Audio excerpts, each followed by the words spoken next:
Hey, man. Howdy. Hey, how are you? Finally got a haircut. Finally. Finally got a professional haircut. Yeah, pictures of it. I saw. I like that. You're on. Yeah, I know, we're recording. Yeah, it's fine. Nothing inappropriate. Haircut.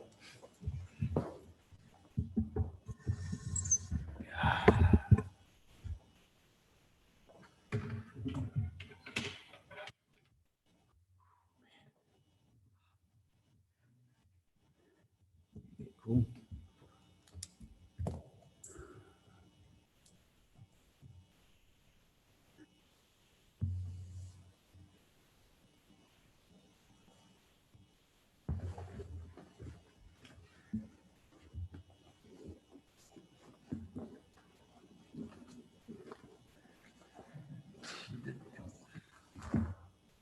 Tara? Oh, yeah. She Yeah, home? I saw it. Yeah, she had knee surgery a week ago, so I was not expecting her to go. You're okay with taking off the mask? Gonna put up the green screen, blue screen behind her. I don't know. She's sitting in the Yeah. hospital or something, probably, isn't she? No, she's at home. She's like the governor. On the township website, the calendar.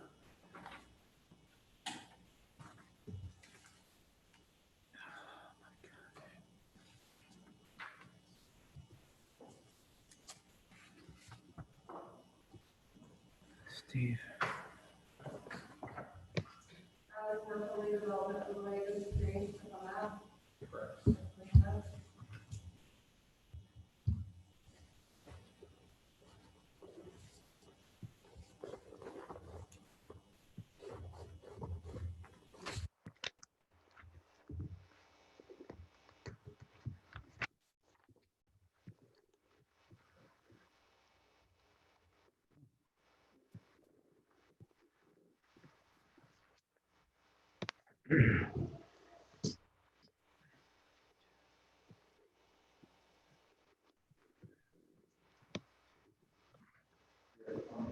Steve's on?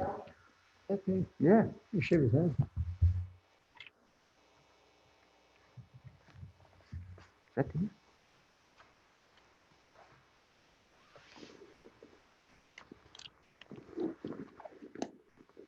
Glenn now, separately. We ready to start? You're ready. Okay. Supervisors, you may remove your masks if you would like, or you can keep them on. Hello and welcome to the special meeting of the East Lampeter Township Board of Supervisors. This meeting is being held for the purpose of conducting a public hearing on a proposed zoning ordinance amendment. At the conclusion of the public hearing, the Board of Supervisors may choose to take action on the proposed amendment. My name is Corey Meyer and I'm the chairman. I want to inform all participants that this meeting is being recorded. Due to the COVID-19 virus and Governor Wolf's recent orders limiting indoor gatherings, in-person attendance for this meeting is being limited to a maximum of 25 people who will be observing social distancing. Additionally, based upon the order of the Secretary of Health regarding face coverings, all participants in the public meeting room are required to wear a face covering unless they fit into one of the order's exceptions. When speaking while maintaining social distance, participants may remove their face covering. Therefore, this meeting is also being offered virtually utilizing Zoom, which is a cloud-based platform for remote video and audio conferencing. The Zoom application is free to the public. The general public is therefore able to join the meetings by connection through the internet or by calling in by phone. The public is also able to observe the meeting on the Township's YouTube channel.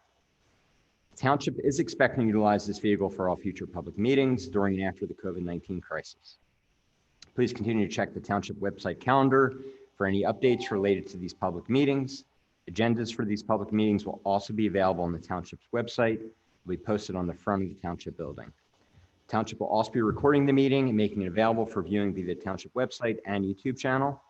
While every effort will be made to ensure the live streaming and websites are working, East Lampeter Township takes no responsibility for and cannot be held liable for the unavailability of live streaming in part or in full due to technical issues beyond its control. Live streams and recordings of all meetings remain the property of East Lampeter Township and are protected by copyright. Access to live streams and recordings of meetings is provided for personal and non-commercial use. Video, images, and audio must not be altered, reproduced, or republished without permission of East Lampeter Township. Joining me in the meeting room while observing social distancing are Vice Chair John Blowers, Supervisor Ethan Demi, and joining the meeting via Zoom are Glenn Eberly. Glenn, can you hear me?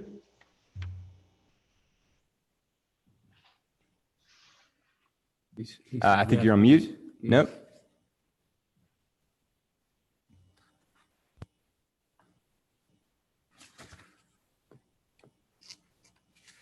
Glenn, can you hear me? I can hear you, yes.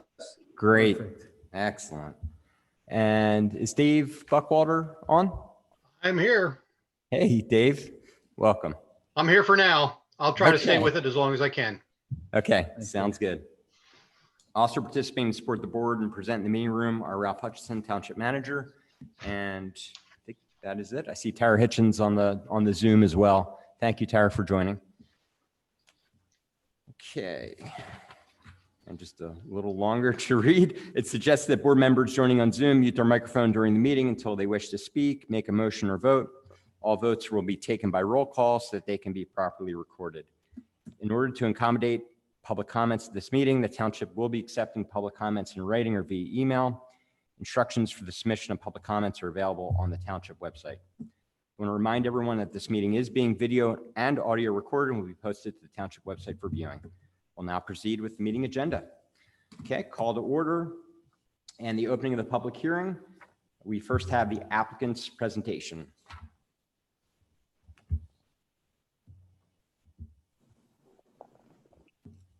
Good evening, Claudia Shank from McMeans Lawson Nurek.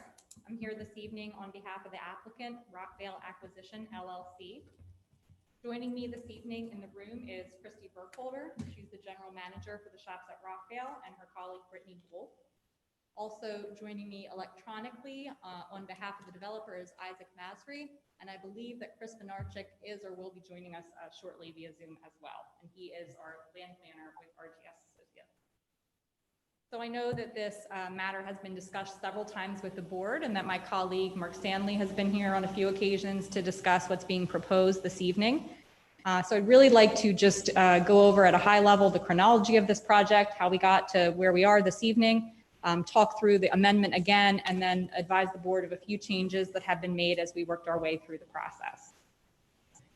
So just to start out very briefly, an overview of the site. I think you're all familiar with the shops at Rockvale. It's roughly 65 acres, includes 8 separate tax parcels, and it was purchased by my client in November of 2017. Currently, obviously, it's developed as a retail center with some restaurant uses, and obviously the changing retail industry has impacted Rockvale significantly as online e-commerce becomes more common in our society.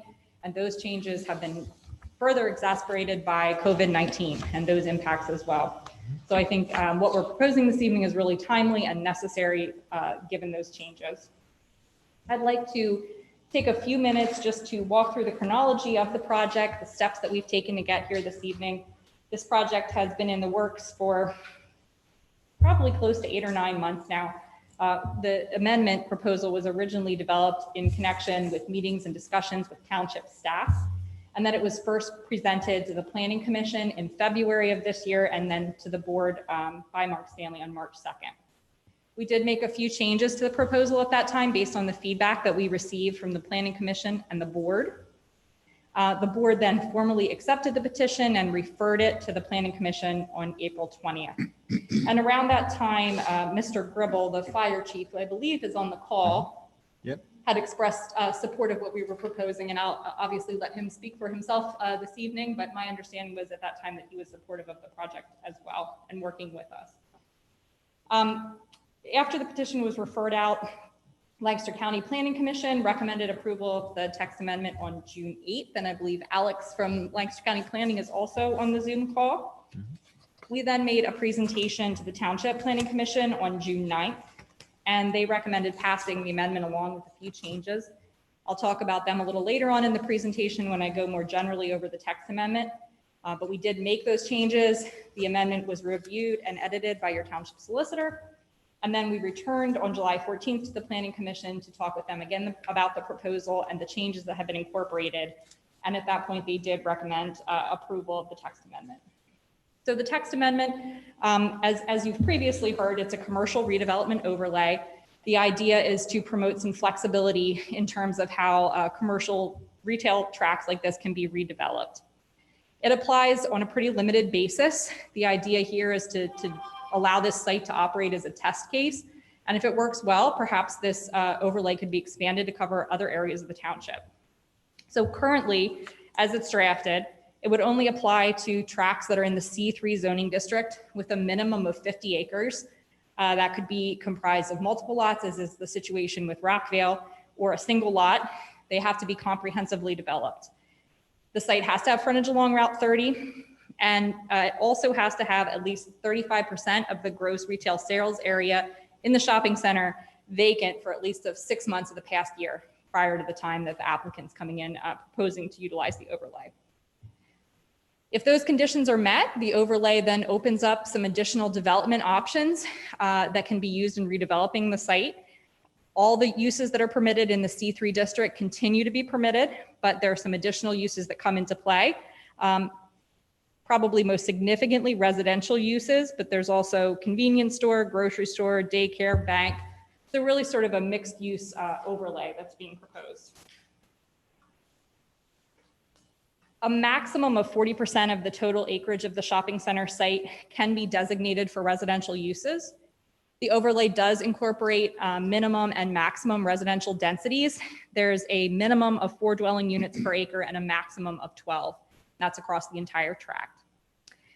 In terms of traffic, a new study isn't required if the peak trips generated by the redevelopment is less than or equal to the number of trips that was originally planned for as part of the development of the site, plus 10%. There are also some increased impervious coverage allowances and decreased setbacks to allow the site to be developed as a single comprehensive tract. Another unique aspect of this proposal is the master plan development requirement. So these uses are permitted by right within the overlay. However, an applicant has to submit a master plan to the township, both to the Planning Commission and the Board of Supervisors rather. And that would show a concept plan, structure and uses. It would even include some sample architectural renderings. And that would give the board, the Planning Commission, and the public an opportunity to comment on the site plan very early in the process. The plan would need to be updated every 3 years, and it would need to be revised anytime there was a change that would impact the Route 30 streetscape. So I'd like to talk then briefly about the changes that were made at the recommendation of the Planning Commission. These would be changes from the last time that this petition was discussed with the board. Both the County Planning Commission and the Township Planning Commission emphasized the Route 30 streetscape plan and wanted to see some reference of that incorporated into the amendment, which now has been done in the background section. There was also concern from the Planning Commission about limiting the number of drive-through service lanes for banks or financial institutions. We've done that, so there would be a maximum of 2 service lanes at a bank in the overlay. The Planning Commission wanted us to add commercial garages to the permitted uses. Parking compound is currently permitted, and just sort of a nuance of the way those terms were defined was the basis for that request. There was some additional clarification that the Planning Commission wanted around the minimum residential density. Primarily, they wanted clarification that there was going to be some residential component to any project developed using the overlay. So we added some language in the petition basically to demonstrate that it's not a matter of if you use residential or if you don't within the overlay. You must use it, and it has to be over the course of the entire tract a minimum of 4 dwelling units per acre. And in addition, they wanted to ensure that residential retirement and care facilities and personal care facilities would not be included in that residential density calculation. So those types of institutional uses are not part of the minimum or maximum density. In terms of goals of the text amendment, like I mentioned in the beginning of the presentation, one of the primary goals is to allow some flexibility. Obviously, it's challenging to redevelop sites like this one, and I'm sure that there will be others throughout the township and the county in the months and years to come. And so this allows the developer to have a little bit of flexibility to respond to the market and bringing in new uses without necessarily having to go through a lengthy zoning approval process followed by some subdivision and land development approval process. And then, as I previously mentioned, the idea here again is a test case. This will apply on a limited basis. And if it's something that works, it can be expanded in the township at a later time. So with that, I do see Chris on the call. Unless there are any specific questions for me, I'm going to turn it over to him at this point to walk through his part of the presentation. Good evening, supervisors. Again, Chris Vinarchik with RGS Associates. Our involvement in the project team is as the land planners trying to assist with some of the possibilities on how we can revitalize the property. I think what I was hoping to describe this evening would just briefly reiterate some of the points that were shared with the Planning Commission and your group previously, in that what we're looking at with the mixed use is something that, again, is market driven, something that you're seeing that we're trying to adapt to the changing times with retail. I think Claudia had touched on some of that. So we feel it's necessary for survival of the property. I can do a screen share if helpful, but basically what I have up is the aerial mapping of the property. I think people are aware of how some of the tenants are leaving the property. So we're trying to, again, think about how we can look forward to the future of how this property is utilized and attract it to be a successful commercial property with the residential component. What we're looking at would allow for more activity, more vitality by bringing in what we'll call rooftops into the property. You then bring your consumers right on the property versus having them need to travel there. So that's obviously a plus in terms of commercial viability. If you want to share your screen, you can do that now, I believe. Okay, thank you.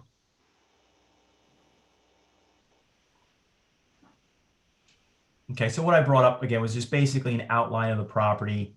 The area in red would be obviously the Rockvale Center. So we'd be looking at this as a cohesive plan across the property as to how to improve it.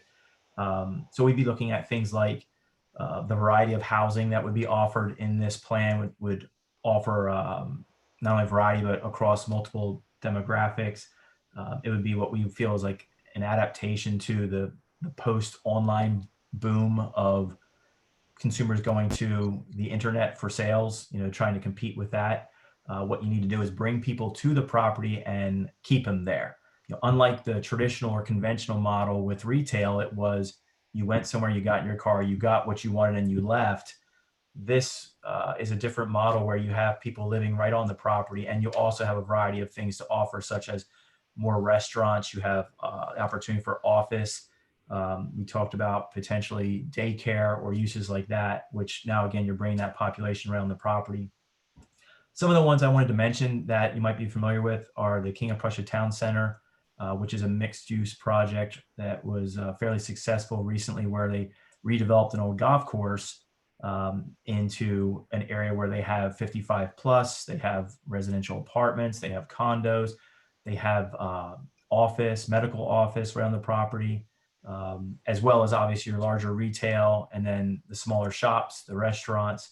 So it suddenly introduces a wide variety of attractiveness to different consumers and people to make it a success. Another more local kind of hybrid of that is, you may be familiar with the Belmont project in Lancaster, where again, fundamentally that introduced a residential component right there within the parent tract to again address the need to provide for housing, but then also within walking distance you have shops available to you, compared to a conventional model where it was strictly retail. Another one is Providence Town Center in Collegeville area. That one I'll point out, I think, is a good variety of retail options. However, the missing component is the residential. It's doing okay. I think it's getting better, but I think the residential is what really is a key to making it successful. And then the waterfront at Homestead is another one. I offer these only because that was a question that came up before, either by the Planning Commission or the supervisors, as to some examples of what's being done out there in terms of mixed use. Another point of the project would be the pedestrian connectivity, the connectivity to open spaces, pedestrian friendliness. So along the Route 30 corridor, we would certainly plan to tie in and kind of celebrate the Route 30 streetscape that you've already spent a lot of time developing and trying to implement. So In our opinion, that again promotes an active lifestyle. People will go there as a destination along their walking path, along their biking path, and eventually patronize some of the restaurants and shops there, and maybe even choose to live there on the property. There'd be a lot of outdoor connectivity, and maybe what I'll do is I can move into some of the imagery that we had shared before. These are just examples. It is the Rockvale site, but it's simply taking some artistic license and showing what's possible out there. The lower left corner of the screen being Route 30, and then the main drive into the property. So the idea would, again, make it a mixed use area. If I scroll through some of the imagery here, again, creating somewhat of a streetscape, a variety of retail buildings. This is just an example of an open space. So again, you could have some type of office building on the property that allows those folks to, utilize that open space as well as the connectivity to the other open spaces as well. Again, we talked about that direct connection then of these open spaces to the Route 30 streetscape. This is an example of a restaurant option that could exist out there. And we know, of course, what's happening with outdoor dining. So looking for those opportunities to interconnect some of the open space areas with the outdoor dining and the restaurants. I think as we looked at the overall property, again, it's 63 acres. I think Claudia touched on the minimum and maximum density. So we have that written into the ordinance. And then in terms of implementation of the Route 30 streetscape plan, again, I mentioned that we would just make that as a part of the overall master plan as we're looking at internally in the property as well. One other last item that came up was, we had talked about looking at Rockvale today. With the aerial, no question, there are large areas of asphalt. So we would obviously look at part of this master plan is how do we integrate more innovative stormwater management solutions where you're using plant material, vegetation to remove pollutants. You have the introduction of shade trees within the parking lots, within the open spaces, which again help in a stormwater management benefit for pollutant absorption. They add to reduced heat island effect, which all helps the runoff that eventually heads to the streams.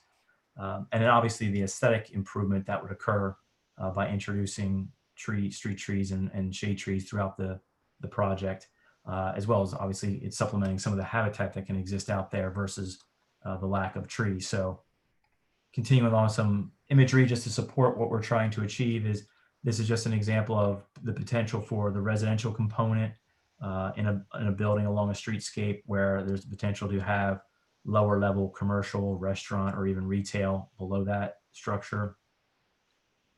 Another image of potential residential and how that's again integrated into the site plan on the property, right in line with the open spaces. So really, whether again you're residing in one of the apartment buildings or you're an employee in one of the office buildings or just passing through the property, you have the ability to take advantage of the open spaces. And then another image here is just an example of how we could potentially introduce a daycare. So there's been a market study done. We're trying to determine the right program and scope as to what can be a success on the property. And the last image I have here is the potential for medical office as well. So that, in summary, is what we wanted to share in terms of some of the more detailed level of the project. I'm happy to try to answer any questions any members may have at this point. Thank you. Board, any questions for Chris?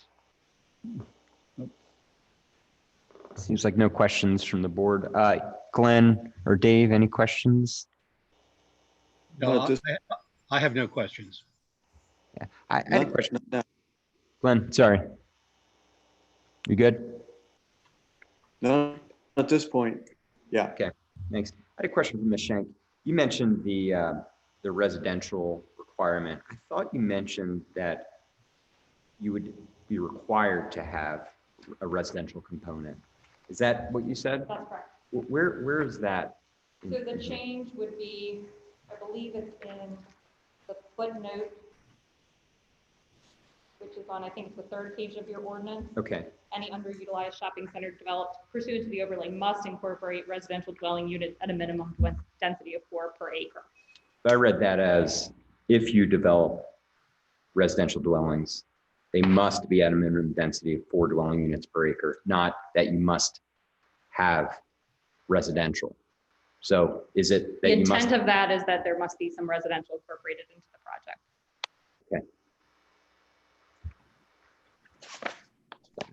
I think the wording could be clearer there personally. Not a lawyer, but it can be construed as that must be built at a minimum density.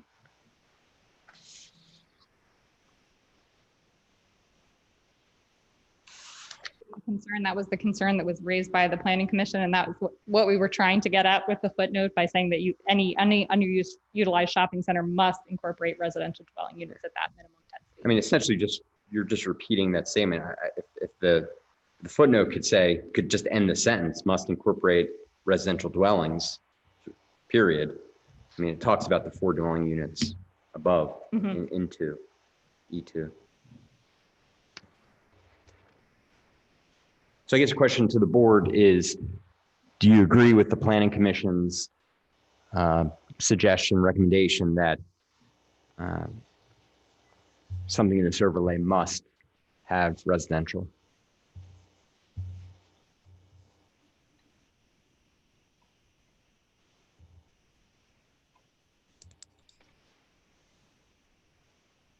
On that, I'm not sure if I would, go ahead.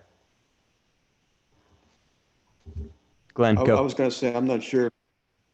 Yeah, I'm not sure if I would say it must. I would say it could. Does that make sense? Yeah. We'll say part of the reason that we didn't have any issue with that change is really because, you know, the addition of the residential uses is one of the primary benefits of doing this overlay. So it's kind of hard to imagine a situation where someone would want to use the overlay and not want to incorporate some of the residential. Obviously, there are other uses as well. But Yeah. I mean, personally, I'm expecting residential to be there. I didn't realize that was the case. And when I was reading it, I didn't catch that that's what the intent was. So Ethan, you had a point. Yeah, because so LCPC had in their letter down in the recommendations section, which was based on the demand for and success of the commercial redevelopment overlay district, the township should consider offering these positions to smaller shopping centers in the C3 zone. And there's 2 mechanisms for that. One is we can just expand this overlay to include smaller ones. And so I think for this project, it's kind of a moot point. But if we were to expand the zone, then there might be a smaller shopping center that may not have the ability to put in residential, and it would stop them from redeveloping. So in that case, I'd be in favor of removing that section. In this case, I don't think it really matters, but if we were to expand the overlay, it might have an impact. The other way to accomplish that is to amend our zoning ordinance to allow more uses in the C3, which I have put a bunch of these uses in as amendments and submitted them to staff for our current review of the zoning ordinance, which would accomplish the same thing. And then we would need to expand the overlay. Right. Yeah, just to be clear, I'm for residential. I want to make it so we're not coming back here every, development that wants to do something. I think similar to Ethan, I agree with what you're saying. I had one other question, but I can't remember what it was. Just for the public that, doesn't have access to some of these things. There are no single family homes. that's correct. Right. Like you said, there's in the ordinance, it talks about a minimum density per acre of 4 dwelling units per acre. Right. Townhouse, duplex, multifamily. Right. Similar to what Chris showed on the screen. Yeah, I think I just wanted to make that point just for anyone that didn't have access to this. Other questions from the board members? Okay, we can open up for a public comment period. Thank you. If you have public comment, Hutch, any comments via email or No, nothing by process? email. Anyone on the Zoom has anything to share?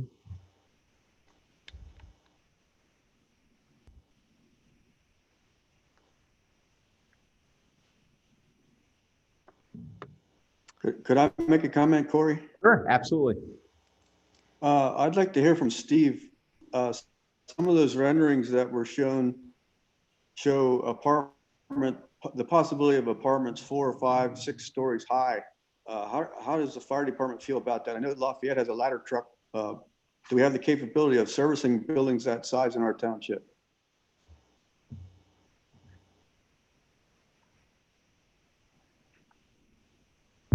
Steve, I think we'll unmute you. I think you're unmuted. Dad and I are both here. Oh, Dave, I see. You're there. You go. Go, Dave. As far as the fire department, there won't be an issue with height because I'm sure they'll be built within code, so the fire alarms and sprinklers will be in place. Also, Lafayette has a ladder truck and Gordonville also has a ladder truck, and they're both the same distance to that property, which is 3 miles. And with NFPA apparatus placement, we're well within the distance travel for aerials. So we would not need an aerial. We can use Lafayette's, which is in the township, and we also have Gordonville's, which is outside the township, but they are the exact same distance to that property as Lafayette. So there's not an issue. Yes. Is it higher? Sure. Is it an issue? No, not as far as we're concerned, fire department wise. Thank you. Thank you, Dave. Thanks, Glenn. Mr. Chairman, this is Alex Warbaugh from Lancaster County Planning. If I could speak. Sure. Oh, sure. Thank you very much. And actually, I'll turn my camera on too. Yeah, first and foremost, thank you for the opportunity to speak. And I just wanted to let you all know that I'm your community planner from Lancaster County for the parts that are in the urban growth area. And so I just want to say hello and introduce myself really quickly, but also to just reiterate that the Lancaster County Planning Commission is definitely in support of the proposed amendments for the commercial redevelopment overlay district, as this project has the potential of making it happen for Places 2040, which is our county comprehensive plan, and will help us achieve a vision, or help us achieve a future I think that we'd all want to see. And like I said in my review, if this is very successful, the township should consider replicating this in other places along the Lincoln Highway corridor. And once again, I think that we recommend approval and hope that the Board of Supervisors support the amendments. Thank you. Thanks, Alex. Thanks for your work. Okay, any other public comment? Board comment? No comments? Nope. Okay. Yeah, Corey. Yep. Could Claudia review, I didn't quite catch what she was saying about traffic studies. Did I understand her to say that there would not be traffic studies required? So essentially, the idea is that you could look at the traffic study that was done when the project was originally developed and compare that with the trip generation that's proposed for the new project. And, assuming that the peak trips that would be generated by the project are less than or equal to the number of peak trips that were originally developed for as part of the shopping center, that plus 10%, then you would not need to do a new traffic study. Okay. Has the board discussed at all about, and I don't know how old the traffic study is for Rockville, it's got to be 10 or 20 years old. Is it possible the ordinance should say if a traffic study is over 10 or 20 years old, it should be redone, considering all the traffic we have on Route 30 now, which got to be a lot worse than it was then? Yeah, Hutch, do you know when the last study was? I don't recall off the top of my head. It's been a while.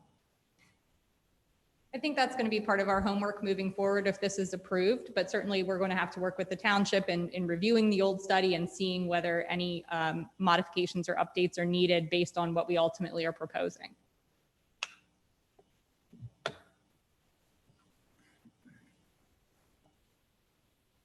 So section 23640, the zoning ordinance, I'm assuming that talks about the traffic studies? Is Correct. that, okay.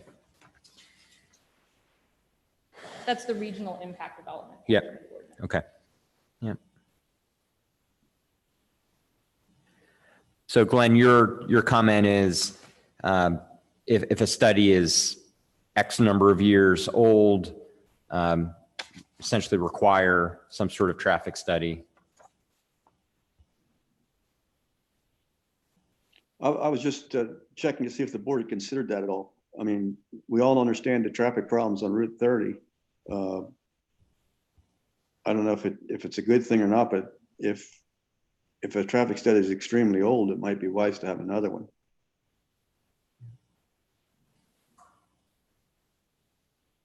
But when we did the streetscape plan, I thought there was some traffic data that went into the plan. But I can't recall when that was done. Was it 2015? It was adopted in 2015. Right. So prior, I mean, the related traffic work was done probably 13, in 13 and 14. Okay. Yeah. I think it's going to be an exercise for us in collecting that data, seeing what's available and what needs to be supplemented perhaps. But the concept here was to not automatically have use of the overlay trigger all the requirements that come with the commercial impact development section of the zoning ordinance. Yeah, I mean, I understand that. It's, clearly you're trying to move quickly and as efficiently as possible. And clearly there's lots of regulations and things in our processes that take extra time and effort.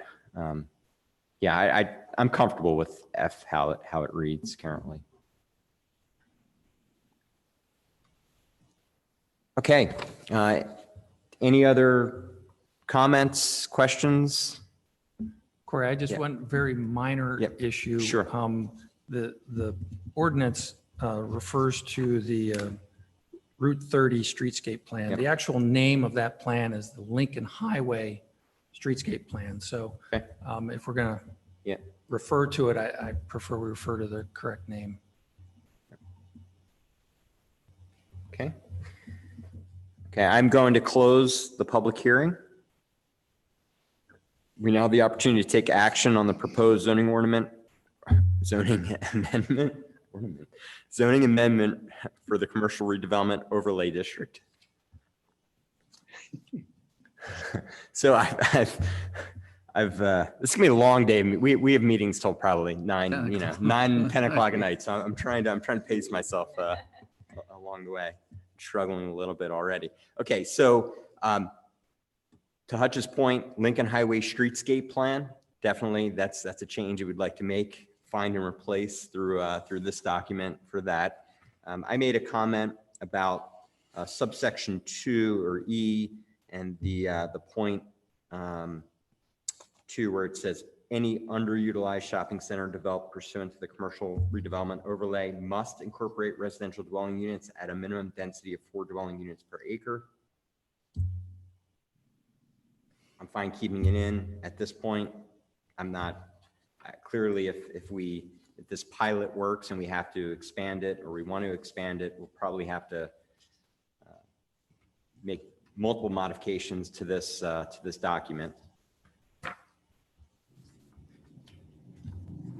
Thoughts from the board on, I'm assuming everyone agrees with calling it the Lincoln Highway streetscape plan. So the second item, any comments on that? Again, I'm fine keeping it as it reads. Yep. Okay. Correct. Glenn or Dave, any concerns about keeping that? No. Okay. No concern from me. Okay. And Glenn made a comment about the section F, which talks about regional impact development and the number of peak hour trips and traffic. Are there any additions changes to section F you'd like to make at this time? Glenn or Dave? No. Okay. Any other changes from the board on any other sections that LCPC Alex in his document mentions expanding this, and Ethan, you also mentioned expanding this to other areas, other C3 areas, multiple different ways you could do it. You could lower the 50 acres. You could open it to anything in the C3. Any changes at this point that you're suggesting? Not to this. I think most of mine are already in as amendments to Amendments to our the ordinance. Okay. Okay. I feel like we have consensus here. I'll accept a motion to approve the zoning amendment for the commercial redevelopment overlay district based on the changes that I just described. So moved. So moved Second. by John, second by Ethan. I'll take a roll call vote. Glenn? Yes. Dave? Aye. Aye. Aye. Aye. Motion passes. Thank And you. Just for purposes of clarification, Yep. the only change then was to refer to the Lincoln Highway Streetscape rather than Route 30. That's correct. Okay, thank you very much. That's correct. I'll accept a motion to adjourn. So moved. Moved by Ethan, Second. second by John. All those in favor signify by saying aye. Aye. Aye. Any opposed? Okay, meeting's adjourned. Thank you. Thanks. Where are you at, Dave? I can't tell you. Undisclosed location. I won't say it publicly. But Looks Glenn, nice. Glenn, let me say it this way. Yeah. You spent a couple years of your life in this vicinity, so that more than that, I won't say. Doesn't look like his Okay. backyard or This, Glenn, this property was offered to you early on. Oh, okay. I know where you are. All right, Great. let's leave it at that. Okay. You too. See you guys.